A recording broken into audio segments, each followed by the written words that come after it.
믿음의 말의 위력, 이것이 오늘 말씀의 주제입니다. 파리 노틀담 성당 앞에 눈먼 거지가 있었습니다. 사진을 한번 보도록 하겠습니다. 그 거지는 팻말을 들었는데 저는 맹인입니다, 도와주십시오 라고 구걸을 했습니다. 근데 사람들이 전부 바삐 걸어갑니다. 봄날이었는데 봄햇살 가득한 이 파리의 거리를 자기의 길대로 다들 걸어가고 있었습니다.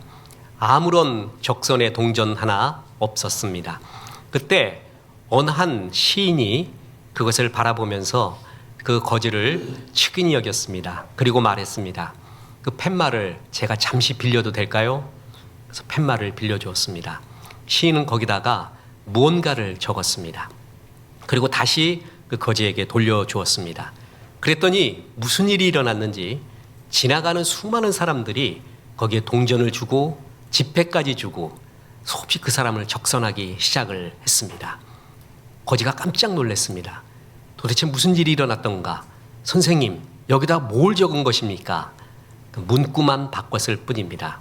이렇게 적었습니다. 봄이 왔건만 저는 봄을 보지 못합니다. 이렇게 적어놨습니다. 그런데 사람들이 그 말에 감동을 받습니다. 마음의 위안도 받고 긍휼의 마음이 가득했습니다. 그 거지에게 수많은 적선을 했습니다. 봄이 왔건만 저는 봄을 보지 못합니다. 무슨 얘기죠? 적선 좀 해달라는 얘기입니다. 그런데 앞에 직선적인 말에는 사람들이 감동을 받지 않았는데 봄의 이야기를 하니까 사람들이 감동을 받습니다. 이게 말의 힘입니다. 한마디의 말이 운명을 바꾸기도 하고 전쟁을 일으키기도 하고 평화를 찾아오기도 하고 사람의 삶을 바꾸기도 합니다. 저는 대학 시절에 제일 싫어했던 말이 있습니다. 말 한마디로 천냥빚을 갚는다. 왜 말로 때우려고 하는가? 삶으로 살아야지. 이게 제일 싫어했던 말이에요. 그런데 말의 힘을 알게 되면서 이 말이 정말 맞구나라는 것을 알게 되었습니다. 현대 철학을 연 것이 비트겐슈타인의 언어 철학입니다. 쉽게 말해서 말의 위력을 알게 된 것입니다. 철학자들이 말의 힘을 발견했다고 흥분하기 3000년 전 이미 하나님께서는 그 말의 힘을 성경에 기록해 놓았습니다. 여러분 묻겠습니다. 하나님의 말을 뭐라 그러죠? 말씀이라고 합니다. 하나님은 이 천지를 말씀으로 창조했습니다. 그만큼 하나님의 말의 힘이 엄청난 것입니다. 마찬가지로 하나님의 형상대로 지음받은 우리이기 때문에 하나님은 엄청난 힘을 우리에게 숨겨놨는데 그게 말입니다. 하나님의 말인 말씀의 힘이 있듯이 인간의 말에도 힘을 숨겨놓은 것입니다. 그래서 오늘 잠언 18장 21절에 죽고 사는 것이 혀의 힘에 달렸나니 혀를 쓰기 좋아하는 자는 혀의 열매를 맺으리라 이렇게 먹으리라 이렇게 말했습니다. 말이 죽고 살린다라는 것입니다. 그리고 평생 너는 혀의 열매, 입술의 열매를 먹으며 산다라는 것입니다. 그렇죠? 요번 우리 주일학교, 교회학교 수련회 때 강한나 전도사가 부탁해서 유치부에게 이제 수련회 설교를 했습니다. 그때 이런 말을 했습니다. 여러분 감사의 말을 많이 하세요. 그러면 감사의 집이 지어집니다. 여러분 사랑의 말을 많이 하세요. 그러면 내 앞에 사랑의 집이 지어집니다. 여러분 찬송의 말을 많이 하세요. 그러면 찬송의 집이 지어집니다. 그리고 나는 그 속에 들어가 살아요. 이렇게 말했어요. 애들이 알아들었는지 그건 잘 모르겠습니다. 이게 언어는 존재의 집이라는 말의 해석입니다. 언어는 존재의 집이에요. 성경 말씀이 그대로입니다. 혀의 열매를 먹으리라. 뭐냐 하면 네가 말하는 것으로 집을 짓고 그 열매 맺으면서 먹으면서 그 집에서 산다는 거예요. 그러니까 평생 감사의 말을 많이 하는 사람은 감사의 집을, 존재의 집을 짓고 나는 감사의 집 속에서 살게 됩니다. 오늘 성경이 말합니다. 죽고 사는 것이 혀의 힘에, 말의 힘에 달렸나니. 첫째 교훈은 말로 인해 죽을 수 있다는 것입니다. 말이 나를 죽일 수도 있고 사람을 죽일 수도 있습니다. 그 대표적인 예가 이스라엘 백성입니다. 이스라엘 백성이 하나님의 은혜 가운데 출애굽해서 가나안 약속의 땅으로 들어가게 됐습니다. 들어가기 전에 자질이 돼야 돼요. 그 자아가 죽어야 돼요. 자기가 부인돼야 돼요. 죽지 않은 자아 때문에 40년 동안의 광야 생활을 하게 됩니다. 그래서 이제 가나안을 눈앞에 두고 가데스 바네아에 모이게 되었습니다. 이제 들어가면 됩니다. 그런데 하나님 말을 불신해서 그들은 정탐꾼을 먼저 보내자고 인간적인 말을 합니다. 하도 요청을 하니까 하나님이 축복이 아닌 허용을 해주십니다. 그래, 가봐. 한번 12명 보내봐. 그래서 각 지파에 한 명씩 뽑아서 12명이 갔습니다. 그랬더니 10명의 사람들이 그 땅은 거인들이 살고 우리는 보기에 메뚜기 같다 하고 부정적이고 불신적인 보고를 하게 됩니다. 여호수아와 갈렙만큼은 하나님이 함께 하셨기에, 약속하셨기에, 지금도 함께 하시기에 우리가 땅을 능히 차지할 수 있다라는 믿음의 긍정적인 말을 하게 됩니다. 그런데 사람들은 이 2명의 믿음의 말보다 부정적인 말을 따르면서 두려움에 떨고 밤새 울면서 불평합니다. 자, 그게 민수기 14장 2절이 나오죠. 이스라엘 자손이 다 모세와 아론을 원망하며 온 회중이 그들에게 이르되 우리가 애굽 땅에서 죽었거나 이 광야에서 죽었으면 좋았을 것일 어찌하여 여호와가 우리를 그 땅으로 인도하여 칼에 쓰러지게 하려 하는가? 우리 처자가 사로잡히리니 애굽으로 돌아가는 것이 낫지 아니하랴? 이런 소리하고 앉았습니다. 이거를 광야 생활 내내 이런 소리 했어요. 하나님이 참고 참으시다가 그거 아세요? 하나님은 오래 참으시지만 영원히 참지는 않는 거. 오래 참으신 건 사실이에요. 영원히 참지는 않습니다. 그래서 이 말을 듣다 민수기 14장 27절에 나를 원망하는 이 악한 회중에게 내가 어느 때까지 참으랴? 이스라엘 자손이 나를 향하여 원망하는 바 그 원망하는 말을 내가 들었노라. 그들에게 이르기를 여호와의 말씀에 내 삶을 두고 맹세하노라. 너희 말이 내 귀에 들린 대로 내가 너희에게 행하리니. 이게 무서운 말이에요. 내 귀에 들린 대로, 네 말이 내게 들린 대로 그대로 네가 그 말대로 살게끔 만들겠다.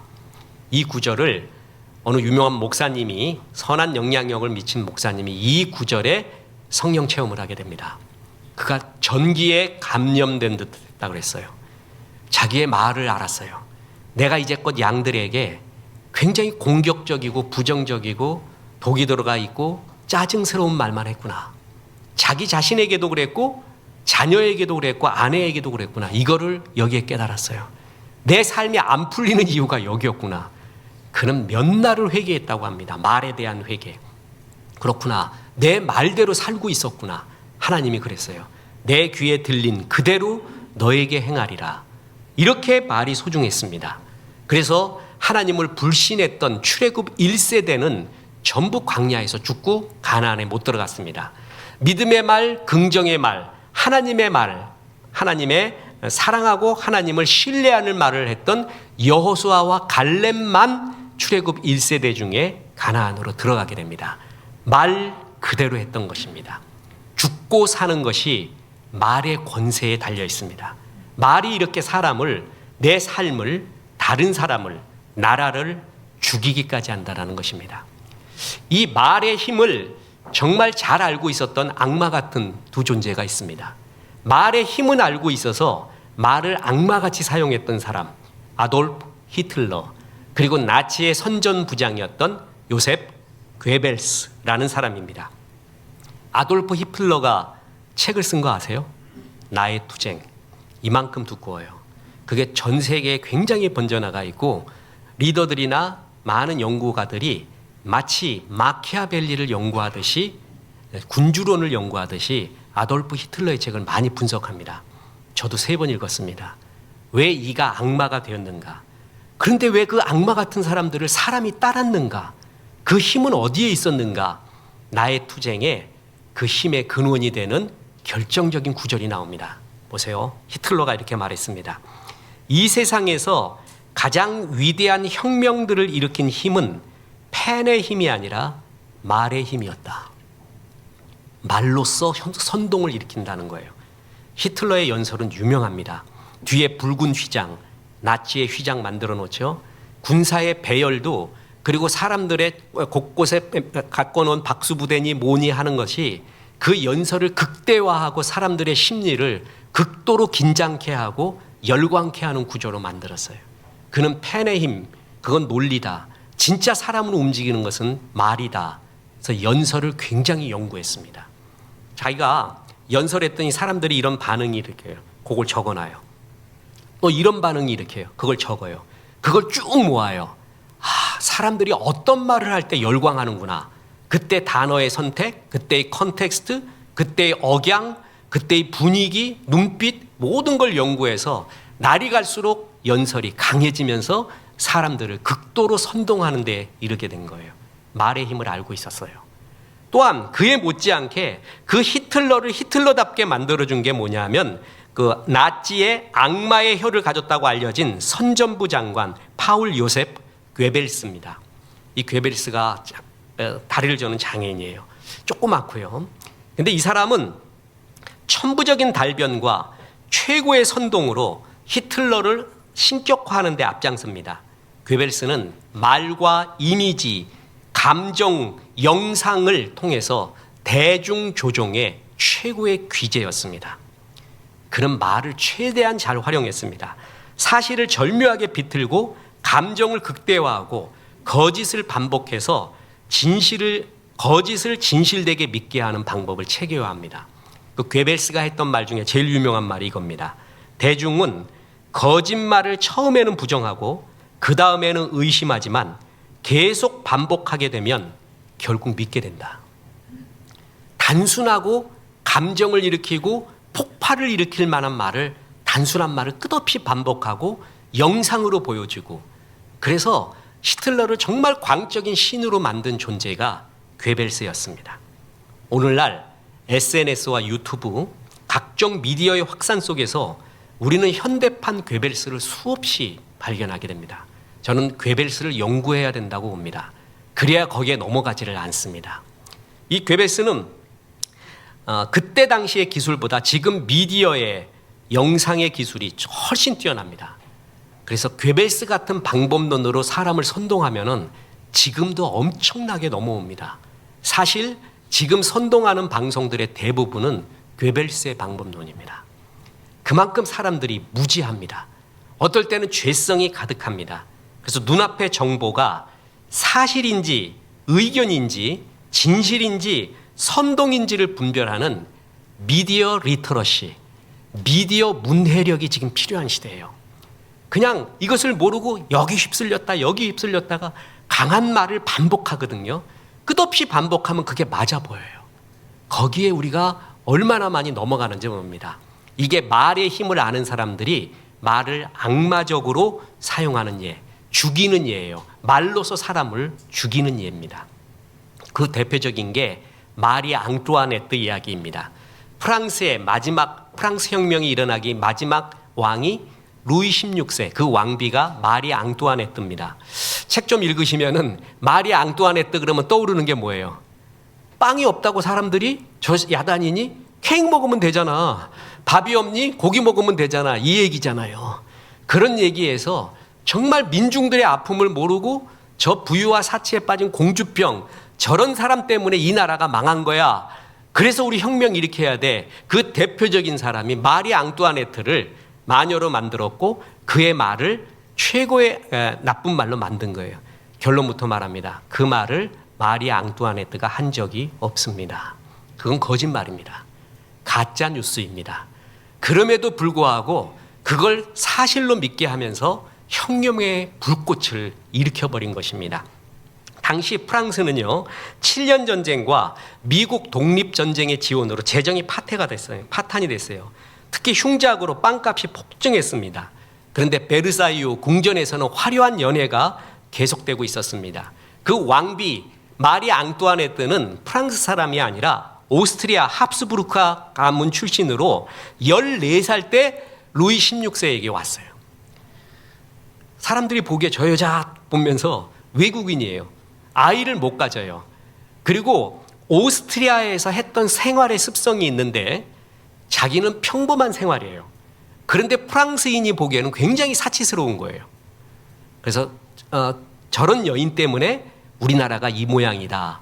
이런 감정을 고조시키고 그가 하지도 않았던 말, 빵이 없다고 난리니 케이크 먹으면 되잖아.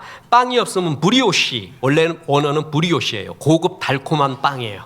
그걸 케이크로 번역한 거예요.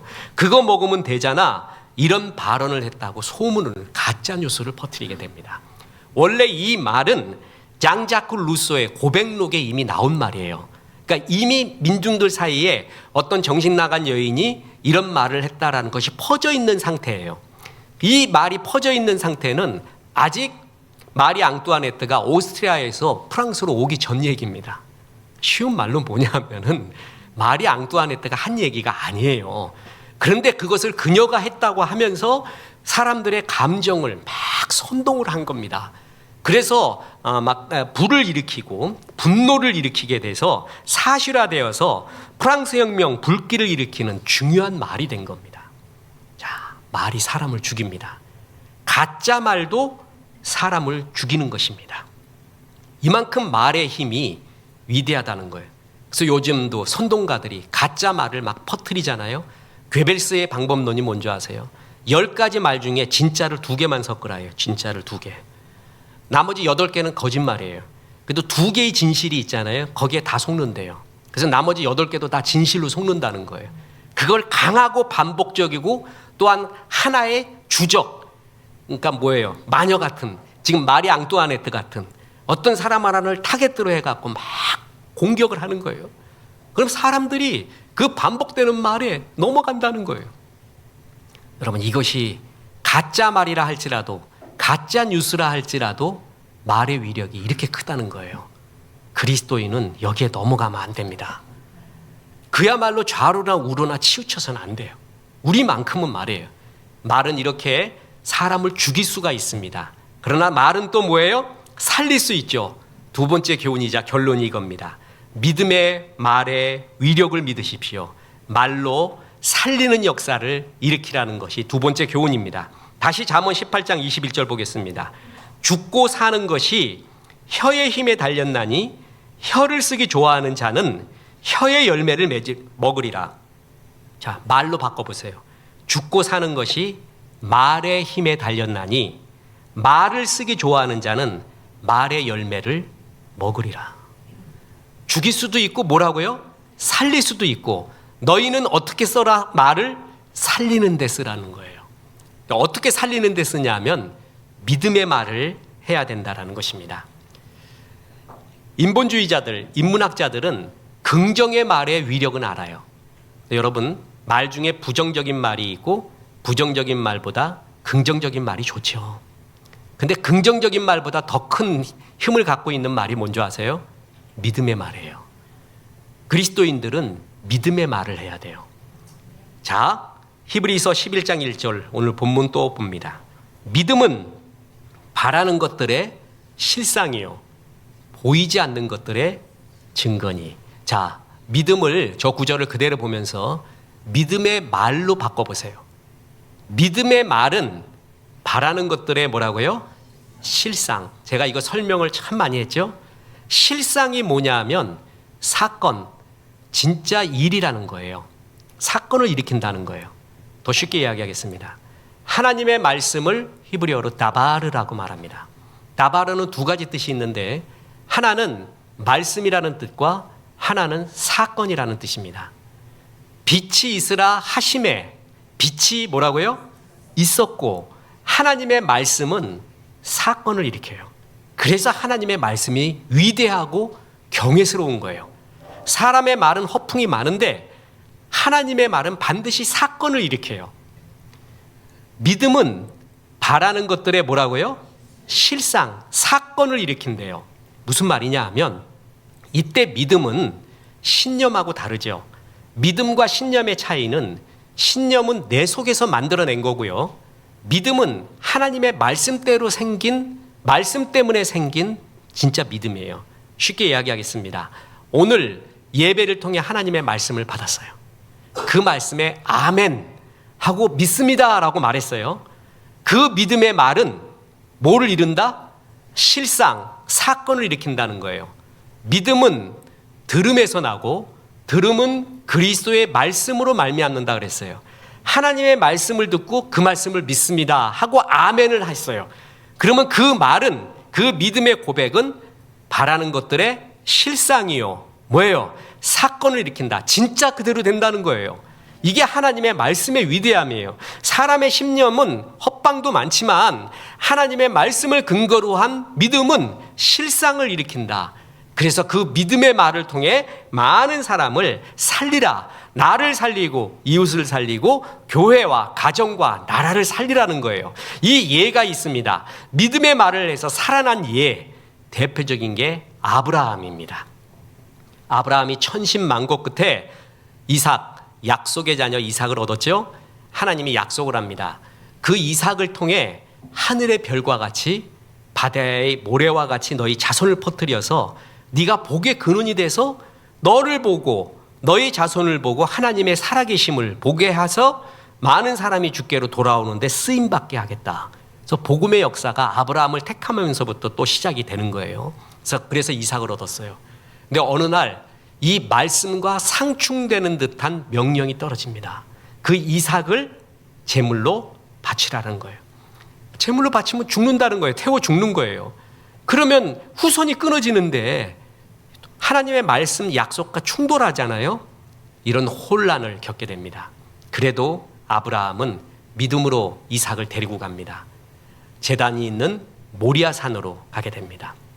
그래서 모리아산까지 가서 일하는 사람들에게 이제 내가 이삭과 함께 가서 제사 지내고 오겠다. 그때 이런 말을 합니다. 창세기 22장 5절. 이에 아브라함이 종들에게 이르되 너희는 나귀와 함께 여기서 기다리라. 내가 아이와 함께 거기 가서 예배하고 우리가 너희에게로 돌아오리라. 지금 애 바치고 오면 누가 와요? 아브라함만 오죠. 근데 누가 온다고요? 우리가 온대요. 복수를 썼어요. 이삭은 죽었으면은 내가 돌아오리라 이래야 되는데 우리가 돌아온대요.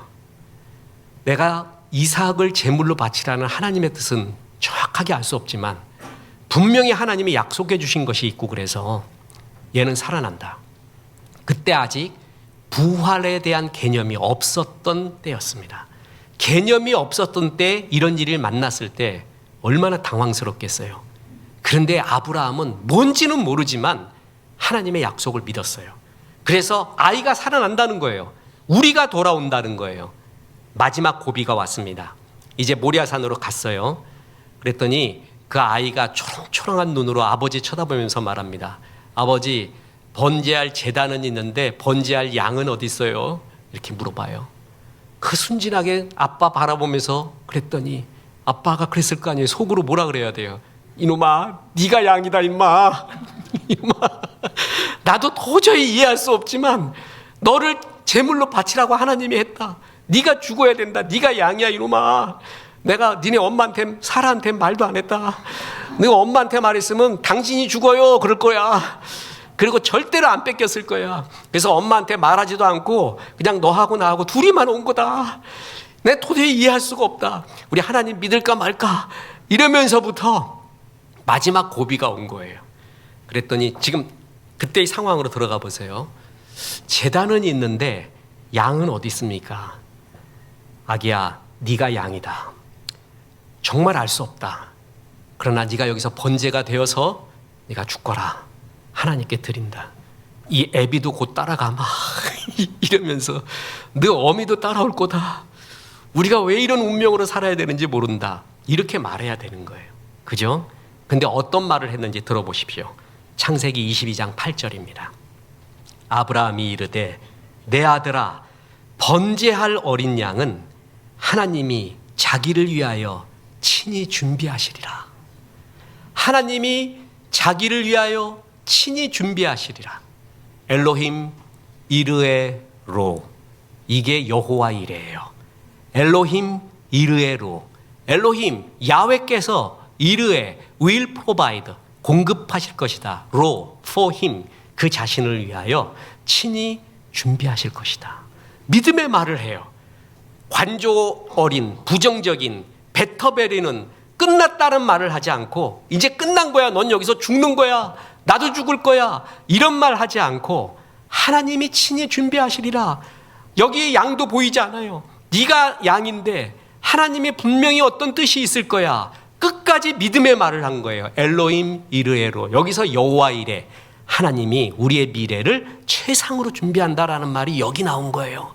자, 그때 이것을 가지고 제가 원어까지 띄우면서 설교에 2번인가 설교를 했었습니다. 이 엘로힘 이르에로, 이 말의 첫 글자가 알렙, 그 다음에 요드, 그 다음에 라멧이라는 거예요. 히브리어에 그런 거 있다고 그냥 그러면 알아요. 그냥 그래서 이 첫 글자를 뜬 게 아일이에요. 야일이라고 부르는데 그 야일이 뭐냐면 숫양입니다. 자, 보세요. 창세기 22장 13절에 아브라함이 눈을 들어 살펴본 즉 한 숫양이 뒤에 있는데 뿔이 숫풀에 걸렸는지라 아브라함이 가서 그 숫양을 가져다가 아들을 대신하여 번제로 드렸더라. 이 숫양이 야일. 제가 이거 그때 발견했다고 그랬죠. 그러고 나서 미국에 있는 지도 교수에게 또 한국의 교수님들 수많은 주석을 살펴보고 일주일을 이 단어만 연구했습니다. 결론 맞습니다. 다 교수님도 맞다고 해요. 위대한 발견이라고 말합니다. 아브라함이 말했던 엘로힘 이르에로, 하나님이 친히 자신을 위하여 준비하실 것입니다 하는 그 첫 글자, 말 그대로 첫 글자를 따서 야일, 숫양을 준비하신 거예요. 정말 위대한 말이에요. 하나님이 내 믿음의 말을 그대로 따서 내 귀에 들린 대로 너에게 행하리라. 네 믿음의 말대로 역사란 거예요. 다시 말합니다. 관저 섞인 말로, 부정적인 말로 다 끝났다, 네가 죽는 거야, 이런 부정적인 말을 뱉어버리는 게 아니라 하나님의 믿음의 말, 주셨던 약속을 그대로 믿고 지금 이해할 수 없지만 하나님이 이렇게 역사하실 줄로 믿습니다 하는 믿음의 말을 2번이나 드린 거예요. 사환들에게 뭐라고요? 우리가 다시 돌아온다. 기다려라, 우리가 돌아온다. 아들아, 번제할 양은 너지만 하나님이 그 자신을 위하여 친히 준비하실 것이다. 그 믿음의 말 그대로 숫양을 하나님이 준비해 놓고 아브라함아 스톱, 내가 숫양 준비했으니까 그걸 번제로 드려라. 참 기가 막힌 사건 아닙니까? 믿음의 말이 운명과 삶과 사람을 살리는 거예요. 말이 살리는 거예요. 이 대표적인 예가 또한 골리앗 앞에서 다윗이 했던 말입니다. 전부 떨고 있었거든요. 그때 다윗이 골리앗 앞에서 이런 말합니다. 사무엘상 17장 45절. 다윗이 블레셋 사람에게 이르되 너는 칼과 창과 단창으로 내게 나아오거니와 나는 만군의 여호와의 이름, 네가 모욕하는 이스라엘 군대의 하나님의 이름으로 내게 나아오노라. 오늘 여호와께서 너를 내 손에 넘기시리니 내가 너를 쳐서 내 목을 베고 블레셋 군대의 시체를 오늘 공중의 새와 땅의 들짐승에게 주어 온 땅으로 이스라엘에 하나님이 계신 줄 알게 하겠고. 다 골리앗 죽인 다음에 이 얘기한 게 아니에요. 죽이기 전에 얘기했어요. 이 말 그대로 됩니다. 이 말 그대로 골리앗을 이기고 이 말 그대로 이루어지잖아요. 믿음의 사람들의 특징이 뭔지 아세요? 믿음의 말을 먼저 하는 거예요. 자, 무엇부터 해야 될지 모르는 때, 새로 시작하고 싶은데 무엇부터 시작해야 될지 모르는 때, 베르나르 베르키니의 첫 문장을 못 쓰는 사람이라는 단편소설이 있다고 했죠. 이 사람의 특징은 소설에서 첫 문장이 중요한지는 아는데 그래서 첫 문장을 못 써. 그래서 계속 못 쓰고 있었어요. 그러다 드디어 쓰기 시작했어요. 2번째 문장부터 썼어요. 그랬더니 풀려나가요. 이렇듯 처음이 중요하거든요. 내가 처음에 뭐부터 해야 될지 몰라요. 그럼 간단합니다. 신실한 예배 플러스 믿음의 말, 이것부터 시작하세요. 신실한 예배를 드리고, 하나님, 내가 지금 앞길 모르는데 주께서 아브라함에게 말했던 것처럼 여호와 이레, 최상으로 준비하신 것을 믿습니다 부터 시작을 해요. 그 길을 내게 보여줄 줄로 믿습니다 하는 믿음의 말부터 시작하는 거예요. 신실한 말과 믿음의 말, 내 귀에 들린 대로 네가 이 말을 정말 믿었구나, 너에게 그대로 말대로 행하리라. 역사에 보면 임진왜란 때 이순신 장군이 모함을 쓰고 이렇게 끌려가서 고문도 당하고 그래도 풀어주자 그래서 백의종군하는 사건이 있었죠.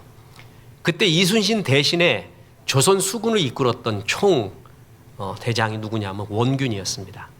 이 원균이 나가서는 안 되는 7천량 해전에서 조선 수군의 거의 모든 수군을 끌고 가서 대패를 합니다. 괴멸을 합니다. 거북선도 다 죽습니다. 그때 배설이라는 눈치 빠른 장군이 자기는 안 나가고 도망치고 저 뒤에 있다가 도망쳐요. 그게 12척 남은 거예요. 조선 수군은 12척밖에 남지 않았습니다. 선조가 이것을 들었습니다. 그래서 아무리 훌륭한 지금 몸도 망가진 백의종군을 한 이순신이기에 이제 수군은 안 된다. 그래서 권율 장군의 육군의 수군을 통합해라. 이런 명을 내립니다. 그때 이순신 장군이 역사에 남는 유명한 장궤를 올리게 되죠. 신에게는 아직 12척의 배가 있사오니 내가 죽음을 각오하고 싸우면 저들이 함부로 여기를 통과하지 못할 것입니다. 그때 그 장궤를 올리게 됩니다. 그때 이순신이 갖고 있었던 진실, 조국을 향한 죽기를 각오하는 마음, 그것이 선조와 신하들의 마음을 움직입니다. 그래서 그때 조선 수군은 육군에 통합되지 않고 겨우 도망간 12척의 배를 가지고 수군이 유지가 되는 거예요. 그때 그 12척을 가지고 명란해전을 갔습니다. 그죠? 그래서 저는 젓갈 중에 명란젓을 참 좋아합니다. 그 명란해전에 나가서 전 세계사에, 해군사에, 해전사에 남는 3대 전투를 벌입니다. 그래서 나라를 지킵니다. 그때 한마디, 이 선조 뭔 말 하는 거야? 지금 나 지금 모함 받아가지고 나 지금 몸도 망신창이 되고 내가 거기 나가지 말라 그랬지, 질천장. 그거 나가서 다 죽은 거 아니야 지금. 내가 나가지 말라고 몇 번 말했는가. 그거 반대하다가 끌려간 거거든요. 근데 그거 끌고 지금 원균이 가다 다 박살난 거예요. 이제도 아직도 못 깨달았는가 막 이렇게 했으면요, 그거 또 죽었을 수도 있어, 이순신이. 멋진 말을 합니다. 신에게는 아직 12척이 남아 있습니다. 그 말이 사람을 움직이게 됩니다. 이렇듯 한 말은 사람을, 나라를 살리기도 하는 거예요. 2002년에 영국의 엘리자베스 황태후가 세상을 떠나게 됩니다. 그때 그를 애도하는 영국 국민의 무리가 8km에 달했습니다. 정말 그녀를 좋아했던 거예요. 사랑했던 거예요. 왜 101살의 그녀에게 뭐가 남아 있었다고, 무슨 추억이 있길래 그 엘리자베스 황태후를 좋아했는가? 여러 이유가 있는데 영국인들의 가슴에 그녀가 한 말이 있었습니다. 2차 세계대전 때 독일군의 폭격으로 버킹엄 군이, 그러니까 영국 궁전이 벽이 허물어졌습니다. 그때 엘리자베스가 나와서 국민들 앞에 연설을 합니다. 우리 모두 힘을 합쳐서 저 악마 같은 히틀러 무리를 에서 우리 조국을 살립시다. 우리 모두 봉기합시다. 나부터 총을 들겠습니다. 이런 소리 하지 않았습니다. 뭐라고 그랬는지 아세요? 국민 여러분, 걱정하지 마세요. 독일의 폭격 덕분에 그동안 왕실과 국민 사이를 가로막고 있던 벽이 사라져버렸습니다.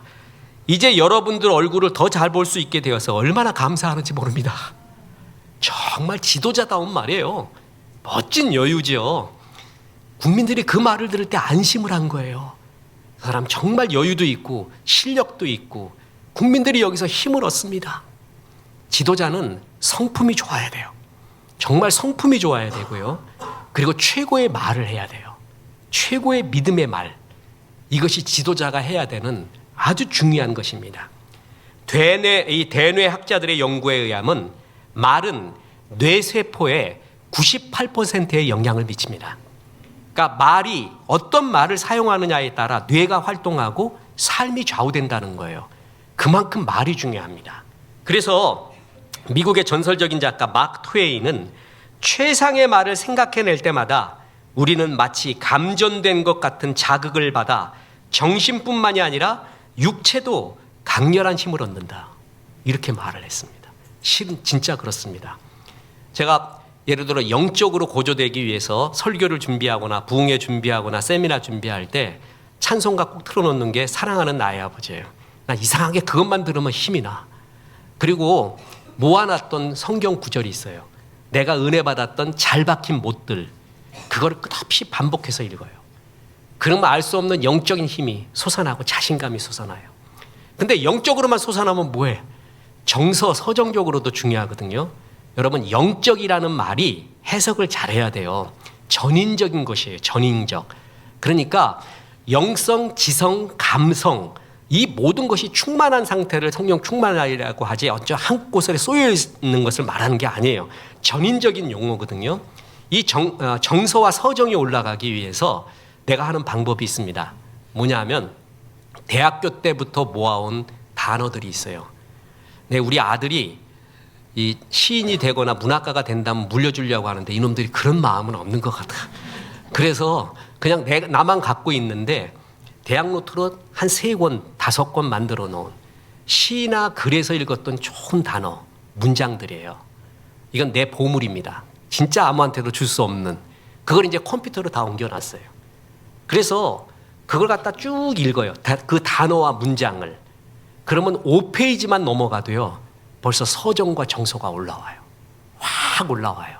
말이에요, 말. 좋은 말을 되뇌일 때 이런 정서와 영이 충만해지는 걸 봐요. 우리 오늘 김수자 권사님 이야기를 해서 그냥 객이 쑥스러우실 텐데 옛날에 김수자 권사님이 여성신문 사장이었죠. 그때 이혜인 수녀를 본 적이 있었대요. 그래서 내가 이제 쫑긋하고 들었어요. 근데 어린애 같더래. 이혜인 수녀가 와서 이렇게 뭐 시를 얘기하고 말하고 동요를 말하는데 완전히 어린애 같이 말하더래요. 아, 이분이 진짜 그렇게 사는구나 라는 걸 느꼈는데 이혜인 수녀의 말 중에 잊혀지지 않는 게 있어요. 사람들이 말했어요. 왜 당신은 그 글을 그렇게 이쁜 글만 자꾸 쓰려고 하느냐. 그랬더니 수녀님이 이렇게 말합니다. 고운 글, 아름다운 글, 예쁜 단어는 내가 하나님께 드리는 구도의 과정이래요. 나는 그걸로 수도를 한대요. 여러분 도 닦는 거 아시죠? 밥 안 먹고 닦는 게 난 제일 힘들다고 봐. 그거는 성경적이지가 않아. 왜 안 먹어? 먹어야지. 가끔 금식해도 하나님 잘 먹으라 그랬으니까 잘 먹으면 되는 거예요. 안 먹고 또 침묵, 하나님 입을 왜 줬는데? 말을 하라고 준 거 아니에요? 말을 하라고. 그 무건수행, 금식수행, 또 몸으로 채찍을 휘두르고 이렇게 어찌 보면은 이방 종교에서도 자연 종교에서도 이런 걸로 수행을 하잖아요. 이혜인 수녀의 수행이 법이 뭐냐면 예쁜 말을 쓰는 거였어요. 저는 굉장히 성경적이라고 봤어요. 이런 말 쓰고 싶고 이렇게 뱉고 싶고 저렇게 뱉고 싶은데도 그걸 절제하고 최고의 아름다운 말을 쓴 거예요. 저는 이것을 굉장히 성경적이라고 봅니다. 저도 그런 아름다운 말을 이렇게 볼 때마다 그렇게 힘이 나고 좋고 간판 봐도 정말 좋은 거 있잖아요. 그러면서 적어요. 그렇게 좋아요. 그리고 그 단어를 모아놓고 되뇌어 봐요. 사람이 이런 말을 할 수 있다? 하나님의 형상대로 지음받았기 때문에 이런 시어들, 이런 아름다운 것들이 나오는 거예요. 살며시 지려밟고 가옵소서. 여러분, 지려라는 말이 도대체 어디서 나오는 거예요? 엄마가 섬그늘에 굴 따러 가면, 엄마가 섬에 굴 따러 가면 그러면 그저 그런 거예요. 근데 섬 그늘이래. 어떤 목사님이 전화가 왔어요. 차 타고 가는데 한 목사, 야 그거 뭐 엄마가 섬 그늘에 굴 따러 갔다고 하는데 섬 그늘이 뭐야? 그래서 섬인데 그늘 붙인 거야. 이제 그늘 붙이면 시어가 됩니다. 왜 그늘이냐? 설명하기 어려워요. 그냥 느끼면 돼요. 근데 섬 그늘에 굴 따러 가면 그러면 굉장히 느껴지는 게 섬에 굴 따러 갔다 그러면 굉장히 공리적으로 느껴져요. 그죠? 돈 벌러 갔구나. 근데 섬 그늘에 굴 따러 갔다 그러면 뭔가 모르게 애틋해.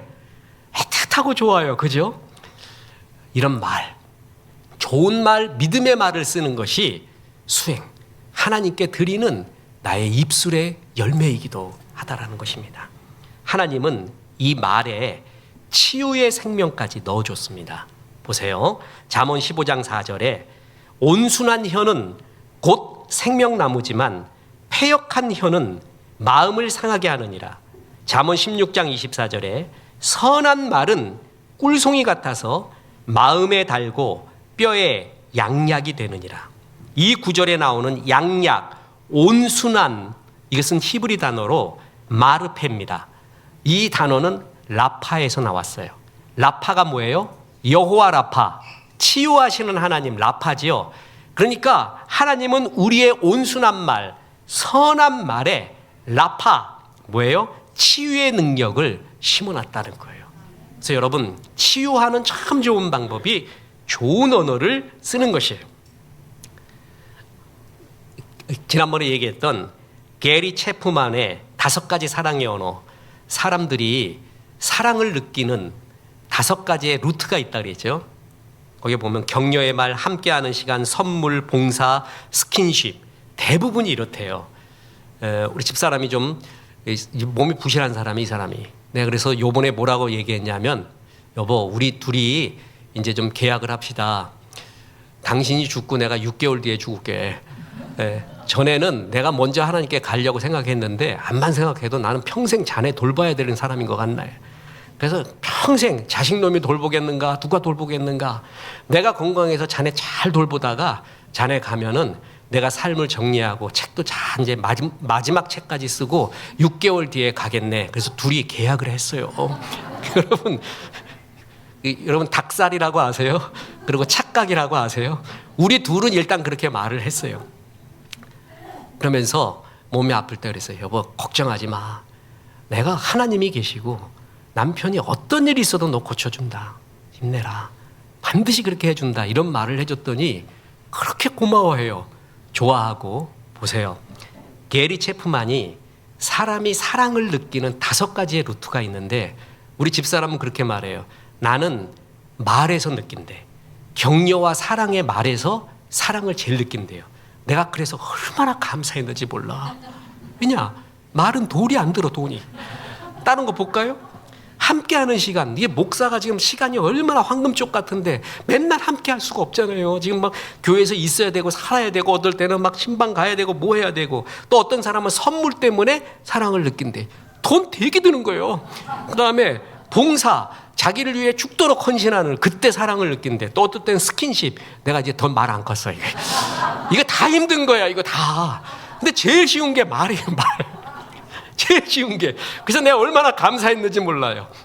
사랑한다고 말하고, 염려 말라고 말하고, 당신 곁에 있다고 말하고, 이런 말이 아마 대부분의 여성분들이 거기서 위로와 힘을 많이 얻나 봐요.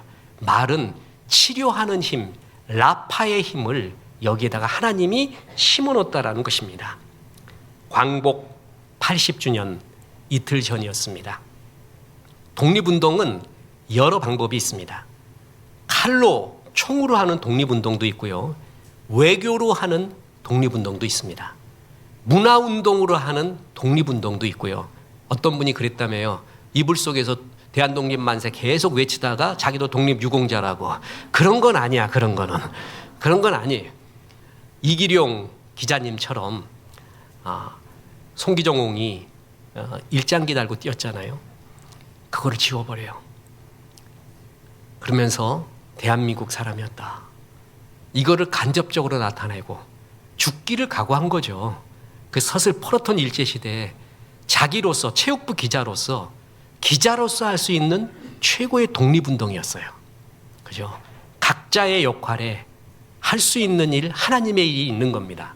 저는 독립운동을 한 사람 중에 굉장히 고마운 사람이 말모이 모임과 같이 우리나라의 말을 지켜준 사람들. 수없이 일본 말이 들어온 가운데 우리나라의 말을 지켜준 그 학자들, 그 사람들이 또 하나의 독립운동가라고 저는 믿습니다. 말은 존재의 집, 나라에 얼이 들어있어요. 그만큼 말이 소중한 겁니다. 말 하나에 죽고 살게 됩니다. 방송이 이래서 중요합니다. 나는 지금 말해서 여러분에게 몇 명한테 말하지만 방송을 하면 수만 명, 수백만 명에게 말을 해주게 됩니다. 마귀가 이 힘을, 방송의 힘을 알기 때문에 마귀가 방송가를 장악하려고 합니다. 그래서 우리 기독교보다 이단들이 더 많이 20년 전부터 방송가를, 이런 방송을 점령하고 있었습니다. 수없이 거짓이, 그리고 살짝 왜곡된 진리가 퍼져 있습니다. 또한 극단적인 사람들이 좌우로 나뉘어서 방송가의 강렬한 말, 짧은 말, 근거 없는 가짜 뉴스를 퍼뜨리면서 사람들의 성정을 흐트러뜨리고 있는 그런 현실입니다. 이런 가운데 그리스도인들이 좋은 말, 좋은 방송을 해서 선한 영향력을 미쳐야 됩니다. 예수님이 다시 오신다면 여의도 광장이나 남산에 모여갖고 사람들 광화문 광장에 모여서 말하지 않을 겁니다. 방송으로 할 것입니다. 그게 더 효과적입니다. 더 많은 사람에게 복음을 전할 수 있고 우리가 들어갈 수 없는 북한에도 방송은 들어가고 있습니다. 북한 탈북 목사님들 대화해 보면은 자기들은 공통적으로 말하는 게 있어요. 방송이 결정적으로 북한을 무너뜨리게 될 거래요. 숨어도 안 된대요. 반드시 보게 돼 있대요. 드라마도 보고 모두 보고 영화도 보고 본대요. 그게 북한 체제를 허물고 있다라는 것이에요. 그래서 그 북한도 그것을 강력하게 제재하고 있는 것이에요. 방송이 이렇게 놀라운 말의 힘을 가지고 있는 것입니다. 우리 교회가 이런 방송 문서에 힘을 쓰면서 선한 말, 믿음의 말, 생명의 말을 전할 수 있다는 것이 얼마나 감사한지 모릅니다. 여러분, 믿음의 말을 하십시오. 말대로 되어갑니다. 말은 죽이기도 하고 살리기도 합니다. 살리는 말을 하십시오.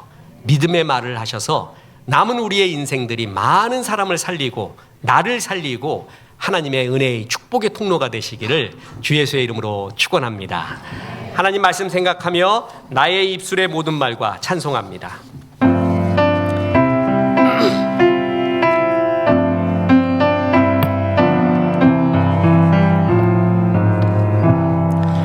나의 입술의 모든 말과 나의 마음의 묵상이 주께 연락되기를 원하네. 생명이 되신 주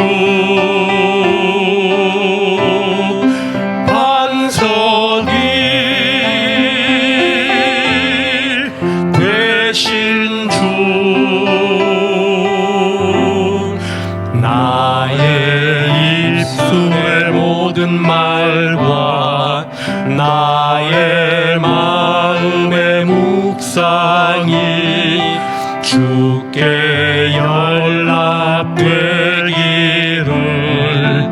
원하네. 이제는 우리 구주 예수 그리스도의 은혜와 하나님의 크신 사랑과 성령님 믿음의 말을 하라 말씀하심이 이 말씀에 아멘한 성도들에게 함께 하셔서 이제부터 끝날까지 크신 영광 받으시옵기를 우리 구주 예수 그리스도 이름으로 축원하옵나이다. 아멘.